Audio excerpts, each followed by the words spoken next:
This is Your Magnetic Purpose podcast, a new season focused on creativity and connection. We'll use tools like human design, tarot, and astrology, and see what happens when you let your natural rhythm lead. So let's dive in.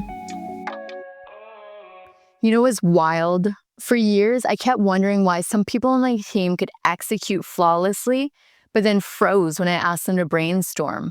Or why certain creatives could pitch these brilliant ideas, but never follow through.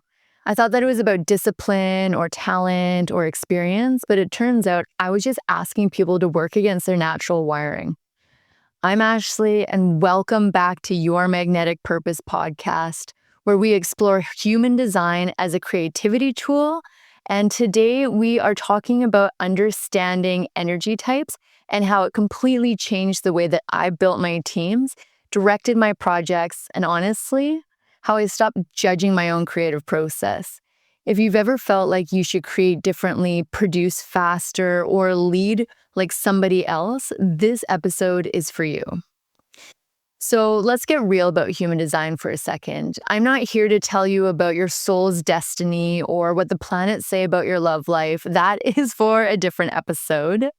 But what I am here for is to talk about how human design has become the most practical creative framework that I've ever used. And not as some mystic system. Sure, you could definitely use it for that.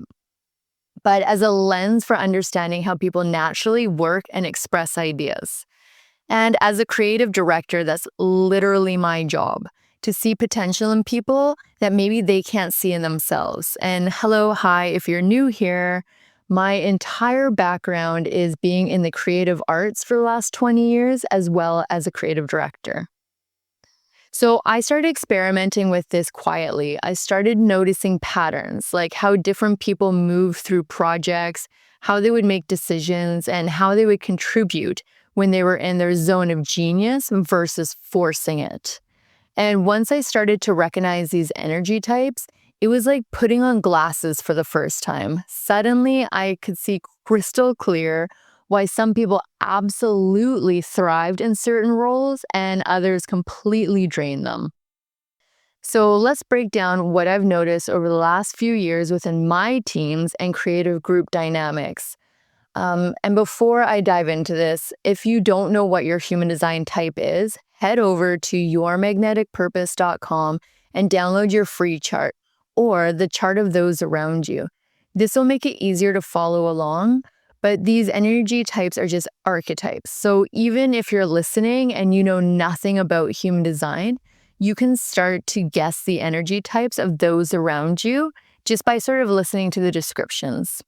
So let's kick it off with generators. I am a generator, and we are the engines. These are people who can lock into work and build real momentum. They get better through repetition. They refine, they polish, and they master. And on set, they're the ones who stay dialed into the details, making sure the hair is perfect, the lighting is consistent, and the product shots are clean.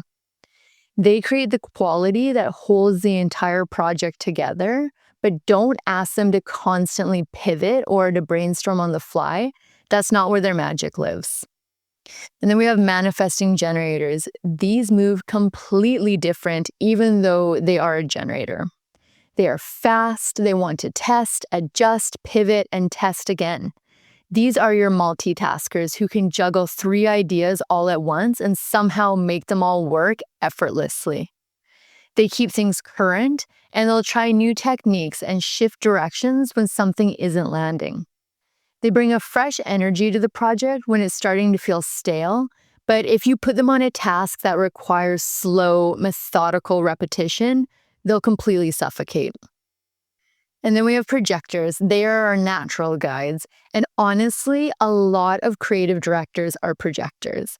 They see people clearly, they see the systems clearly, and they can walk into a room and immediately sense what needs to shift. Their strength isn't in doing a task, it's in directing the flow, placing the right people in the right roles, editing ideas, and knowing when something is working and when something else needs to be passed on. When they're recognized for their gifts, they are incredible. When they are expected to hustle like a generator, they burn out fast. And then our reflectors, they are the human mirrors. They sense the health of a team, the energy of the project. When something feels off, they're the first to feel it. They're incredibly valuable in their feedback roles, and they help you to understand how the work is actually landing and not just how you think it's landing. And then our manifestors. Our manifestors are great initiators. They are one of the only energy types that are meant to start projects. They don't always necessarily need to see it through until the end, but they're here to be the creative spark to any team. Once I understood this, I stopped expecting everyone to create the same way. I stopped assuming that the loudest person in the room was the most creative, and I stopped thinking that the quietest person in the room wasn't contributing. I started to see the actual value that every single person brings. Some people are the vision holders. They see the full picture before it even exists. They like the mood boards, the concept, the direction, and the storytelling. That is their zone. Some people are incredible editors. They take big ideas and sharpen them down into something that is powerful and clear. Some people are the detail obsessed. They are your planners, your organizers.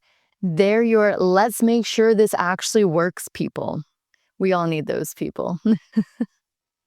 But one thing that I found that stood out to me was that the visionary isn't always the best executor, and that the executor isn't always the best planner, and the planner isn't always the most creative thinker.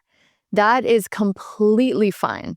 And when you recognize any of these little tweaks and nuances, you'll stop trying to force people to fit into roles that drain them, and you'll start building teams that actually work with intention. Human design also helps you to understand your own creative process. And honestly, this might be the most valuable part, to me at least. As a creative director, comparison is so loud. You see what other brands are doing, what other artists are doing, and how people are creating work that looks so polished and so elevated. It's easy to feel like you should be doing it their way, but I don't know, maybe it's just me and my open ego center, but I really needed to lean into human design to understand what my own natural strengths were as a creative director. So when you understand your design, the pressure starts to fade. You start trusting your own rhythm and how you gather ideas and make decisions. You work at a pace that actually keeps up with you. This is how your work becomes more original and more honest, and honestly, easier to stand behind. I used to think that I needed to lead the same way as other creative directors led, or speak a certain way, or show up a certain way. But when I started working with my own design, I realized my strength is in setting the tone and letting people grow into their roles. And that is honestly the most fulfilling thing for me. I can see patterns and potentials, and I can build structure around creativity so it can expand without falling apart. Because as anyone knows, doing something creatively, no matter what it looks like, is such a labor of love. So how this can show up on sets is also completely changed the way that I do my shoots. Some people need time to prepare, and they want a really clear concept, and they want a plan locked in. They feel calm when they know the direction. Others do their best work in the moment. They respond to what's in front of them, and they can adjust quickly. They find it through movement. It helps to bring their creative process out. If you know who's on your team, you can plan accordingly. You can give the planners the information they need up front. You can give the quick thinkers the space to play when the shoot begins. And you can place the steady workers where consistency matters the most. Place the generators where you need a little bit of fresh thinking or someone to master. This isn't about putting people in boxes. It's about understanding how people can naturally contribute. When people are in roles that match their strengths, their confidence can grow, and your creativity opens, and their work really does improve. So here's what I want you to take away from this. Not everyone is meant to create in bursts of inspiration, and not everyone is meant to generate consistent ideas. And not everybody wants to be in the spotlight. Some people are meant to build, Some are meant to guide, and some are meant to refine. There's also some that are meant to be the vision holders. When you understand that, you stop feeling like you're running behind. You stop trying to copy what other artists are doing, and you start focusing on what comes naturally to you. And that is where originality comes from. As a creative director, my job is to see the unique value in each person and pull it out of them. Human design makes it so much easier for me. It gives me a language for what I've already been sensing, and it helps to build trust within your teams, and it helps you to trust your instincts when you're building a team. You can understand why certain people work well together and where some are naturally going to shine. This is why I believe that every creative should know their chart, not because it tells you who you are, that is a huge bonus of it, but because it shows you how you work best and how you think and how you create. It gives you permission to lean into those natural strengths and to build a career that you love around them. When you understand yourself, you create from a place that feels steady and real. And when you understand your team, you lead with much more clarity. And when you understand the different creative rhythms within your team, you can stop forcing results and start allowing the work to happen naturally. And for me, this has made my creativity feel even deeper and more intentional. It helped me to build teams that actually support each other and help me direct projects with more awareness. It also helped me to trust my own instincts as a leader. Human design isn't about labels, it's a tool and a framework and a way to understand how creative intelligence shows up in different people. Once you start seeing it as that, you can't unsee it. Everything starts to feel more aligned in how you actually operate as an artist, a leader, or just as a human being. Okay, so here's your assignment, and I know I'm giving you homework, but pull your human design chart and look at your type.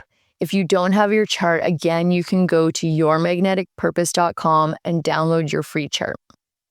And then ask yourself, am I working with this or am I constantly working against it? Because I am telling you, the moment you stop trying to create like somebody else and start leaning into your natural wiring is when your work gets really good. If this resonated, send this episode to a person on your team who really needs to hear it. And if you want to go deeper into using human design as a creative tool and not just on the spiritual side, but more so on the practical side, stick around because we are just getting started. I'm Ashley. This is Your Magnetic Purpose podcast, and I will catch you in the next episode. Bye. If you enjoyed today's episode, make sure to like, share, and subscribe wherever you stream your podcast. For more resources and tools to explore human design, tarot, and astrology, head over to yourmagneticpurpose.com and book a live one-on-one reading or download your free chart. Remember, the more that you align with your purpose, the more opportunities you attract.